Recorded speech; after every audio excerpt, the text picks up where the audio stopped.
Hi, I'm Dave Dinkel here with your 2-minute tip. I mentioned in another 2-minute tip that I bought a property from a wholesaler who always wanted to make $18,000, and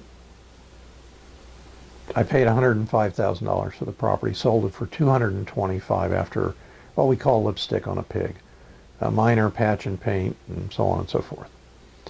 What was interesting about that is when I went to closing with the seller, I said to the seller, as we always did, by the way, do you have any other properties? And she said to me, yeah, as a matter of fact, I own the property next door to this one. I said, really, the one that I'm buying, you own the one next door? And she said, yes. So I said, is anything else that you have for sale? She said, as a matter of fact, not until next April, because I'm going to stay in April, and that's when the house is going to be done in another state, and then I'm going to move. So I said to her, what were you going to ask for your property? Now, if you remember that 2-minute tip, it was a 2-1. I paid $105,000 for it. She owned a 4-2 next door to me. But it wasn't just a 4-2. Caught on fire, and the insurance company completely rebuilt the house.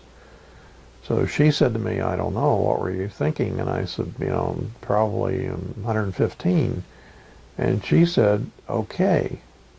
So here I've got a 2-1 that I didn't know I was going to get $225,000 for, but I also have now the potential to get a 4-2. But she said to me, look, I'm going to not leave until April, which was almost 6 months away. And I said to her, look, not a problem. We sign a contract now for a closing, April 15th, the day before you leave or whatever else. You have plenty of time to get everything ready. You don't have to pay a commission, and you're not going to have people traipsing through your property looking at it. She said, let me think about it. About 2 days later, she came back and said, I like that idea. So I said, great. Now, the ironic part of that is, when I went ahead and fixed up the first property she owned, it only took me less than 2 months. But if I went ahead and put it up for sale for $225,000, likely she would have said, you only paid me $115,000, and I have a brand new house. You had to rehab that one. So what we did is we literally didn't put it up for sale until we closed on her property. Now, if you remember in that 2-minute tip, I said to you that that wholesaler always wanted to make $18,000, no more, no less. I don't know how she came up with that number. But the person that I sold that property to was another rehabber who bought at least 4 other properties from me, wholesale, and he rehabbed them. Now, the 4-2 was very simple. If you want to get properties from a wholesaler, and this is what he did with me, he would call me all the time, 3-4 times a week. Dave, you got anything else? Dave, you got anything else? And as soon as I got something in and he called me, I'd say, yeah, I do.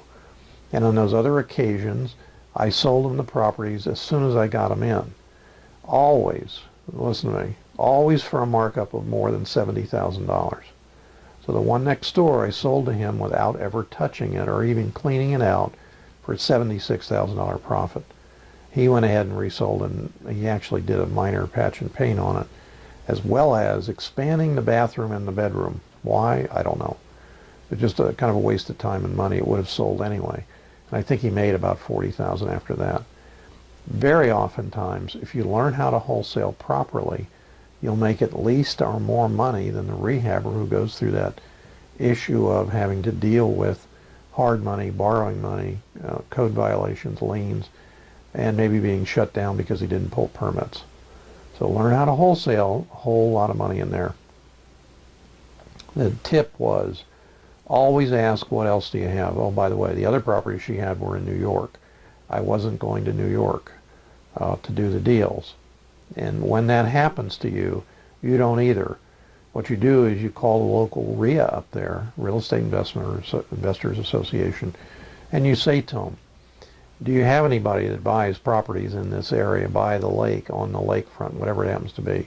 See what you can come up with. Very oftentimes they do. You can always run a Craigslist ad in that area. Look, once you put them under contract, you have a legal binding contract. You can advertise the property because you have an equitable interest. So thanks for the 2-minute tip today. Thanks for joining me for the 2-minute tip today. See you in the next 2-minute tip.